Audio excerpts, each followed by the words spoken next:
যে দিন কায়েম করার পদ্ধতি কি হতে পারে। আমরা বুঝতে পারলাম যে আমার দেশে যদিও 90 থেকে 95% মানুষ মুসলমান, কিন্তু আমার দেশে এখনো দিন কায়েম হয় নাই। যদি দিন কায়েম হতো তাহলে ধর্ম উপদেষ্টা তিনি বক্তব্যে কখনোই বলতে পারতো না যে কোনো আলেম যদি স্বরাষ্ট্র মন্ত্রণালয়ের উপদেষ্টা হতে হয়, মন্ত্রী হতে হয়, তাহলে তাকে মডেল লাইসেন্স করতে হবে, এই কথা কখনোই সে বলতে পারতো না। তো আসুন আমরা ধরে নিলাম আমার দেশে দিন এখন কায়েম নাই, তাহলে দিনকে কায়েম করতে হবে কিভাবে? দিন কায়েমের কয়েকটি পদ্ধতি আছে। প্রথম পদ্ধতি হচ্ছে নিজের মধ্যে আত্মশুদ্ধি আনতে হবে, তাজকিয়াতুন নফস হাসিল করতে হবে, নিজের নফসকে শয়তানের কুমন্ত্রণা থেকে রক্ষা করতে হবে, নিজেকে সর্বপ্রথম 5 ওয়াক্ত নামাজি বানাতে হবে, নিজেকে অন্যের হক বেড়ে খাওয়া থেকে বিরত রাখতে হবে, নিজেকে অন্যায় বিচার থেকে বিরত রাখতে হবে, নিজেকে সবসময় ন্যায় বিচারের জন্য বিলীন করে দিতে হবে। এটা হচ্ছে নিজেকে সর্বপ্রথম পরিশুদ্ধ করা।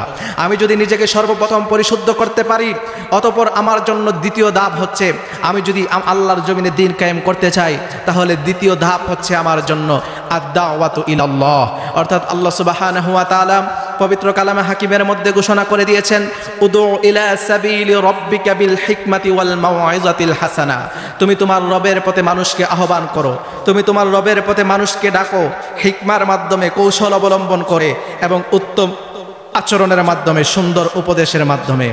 আমরা যদি রাসূল করিম সাল্লাল্লাহু আলাইহি ওয়াসাল্লাম যেইভাবে এই আয়াতের উপরে আমল করেছেন, আমরা যদি রাসূল পাক সাল্লাল্লাহু আলাইহি ওয়াসাল্লামের জীবনের দিকে তাকাই, তাহলে আমরা দেখতে পাই রাসূল করিম সাল্লাল্লাহু আলাইহি ওয়াসাল্লাম তিনি মানুষের সঙ্গে কত সুন্দর করে কথা বলতেন। তিনি দাওয়াতের প্রাথমিক অবস্থায় তিনি কত কৌশল অবলম্বন করে দাওয়াতি কাজ করেছেন।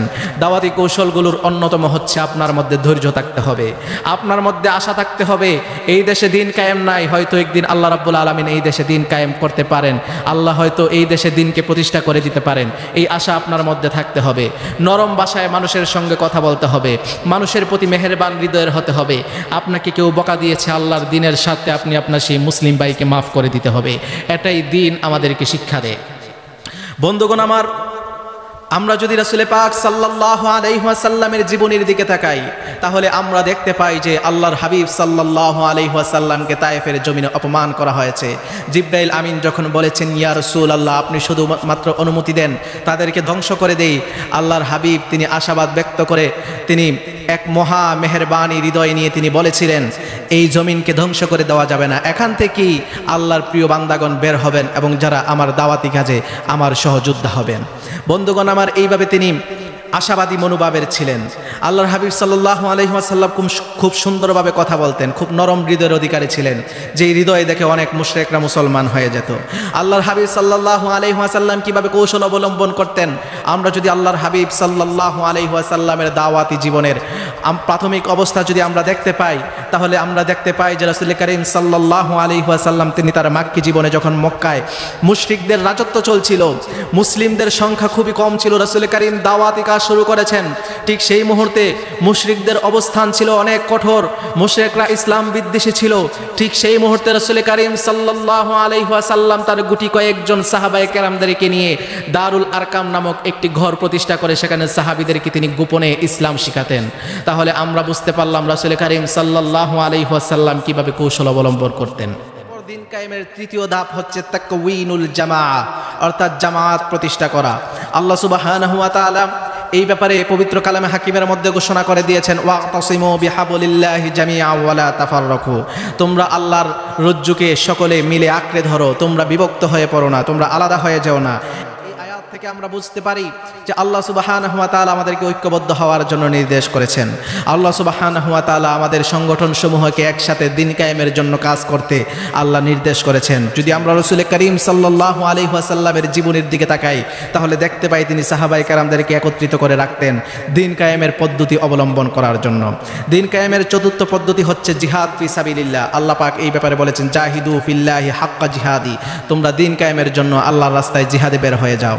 অর্থাৎ নামাজ, রোজা, হজ, যাকাত এগুলোই শুধু ফরজ নয়, আল্লাহ আমাদেরকে জিহাদের নির্দেশ করেছেন। দিন কায়েমের জন্য আমাদেরকে জিহাদ করতে হবে, প্রয়োজনে অস্ত্র হাতে নিতে হবে। আল্লাহর জমিনে আল্লাহর আইন চলবে, আল্লাহর জমিনে আল্লাহর আইন বাস্তবায়ন হবে। কেউ চুরি করলে তার হাত কেটে দেওয়া হবে, কেউ জেনা করলে যদি অবিবাহিত হয় তাহলে তাকে 100টি বেত্রাঘাত মারা হবে। এবং 1 বছরের জন্য তাকে নির্বাসনে পাঠানো হবে। আর যদি বিবাহিতরা পরকীয়ায় লিপ্ত হয়ে জেনার কাজ করে তাহলে তাদেরকে প্রকাশ্যে অর্ধেক মাটির নিচে দাফন করে তাদেরকে পাথরের আঘাতে তাদেরকে হত্যা করতে হবে। বুঝতে পারলাম যে এই দিন কায়েমের পথটা অনেক কঠিন। এই রকম ভাবে আল্লাহর জমিনে আল্লাহর আইন বাস্তবায়ন করতে গেলে আমাদেরকে জিহাদ ফি সাবিলিল্লাহর রাস্তায় যেতে হবে, এর বিকল্প কোনো পদ্ধতি নাই। অতঃপর আল্লাহ রাব্বুল আলামিন যাকে ক্ষমতা দিবেন আল্লাহর দিন কায়েমের পরে, যেই রাষ্ট্রে দিন কায়েম হয়েছে, দিন কায়েমের মাধ্যমে যেই রাষ্ট্র অর্জন করেছে, সেই রাষ্ট্রে যখন আল্লাহ কাউকে ক্ষমতা দিবেন, যেই ব্যক্তিকে আল্লাহ ক্ষমতা দিবেন, সেই ব্যক্তির কার্যকলাপগুলো কি হবে সেই ব্যাপারে আল্লাহ সুবহানাহু ওয়া তাআলা পবিত্র কালামে হাকিমের মধ্যে ঘোষণা করে দিয়েছেন। আল্লাহ সুবহানাহু ওয়া তাআলা বলেন, আল্লাযীনা ইম্মাক্কান্নাহুম ফিল আরদি আকামুস সালাতা ওয়া আতুজ যাকাতা ওয়া আমারু বিল মা'রুফি ওয়া নাহাউ আনিল মুনকার। আর আল্লাহ রাব্বুল আলামিন বলতেছেন, আল্লাহ যাকে ক্ষমতা দেয় সেই ব্যক্তি ক্ষমতা পাওয়ার পর, তারা ক্ষমতা পাওয়ার পর যেন তারা আল্লাহর বিধান আল্লাহর জমিনে বাস্তবায়ন করে, তারা যেন কাজের আদেশ দেয় এবং অসৎ কাজ থেকে যেন মানুষকে বিরত রাখে। অর্থাৎ আমরা বুঝতে পারলাম যেই ব্যক্তি আল্লাহ প্রদত্ত ক্ষমতার মালিক হবেন সেই ব্যক্তি আল্লাহর জমিনে আল্লাহর বিধানগুলো বাস্তবায়ন করবেন। পারিবারিক জীবন থেকে শুরু করে রাষ্ট্রীয় পর্যায়ে পর্যন্ত আল্লাহর সমস্ত বিধানগুলোকে সেই ব্যক্তি ওই রাষ্ট্রের মধ্যে বাস্তবায়ন করবেন। অতঃপর আল্লাহ রাব্বুল আলামিনের নির্দেশে সেই ব্যক্তি আল্লাহর জমিনে ন্যায় বিচার প্রতিষ্ঠা করবেন। এই ব্যাপারে আল্লাহ সুবহানাহু ওয়া তাআলা বলেছেন, ওয়ামান লাম ইয়াহকুম বিমা আনজালাল্লাহু ফাউলাইকা হুমুল কাফিরুন।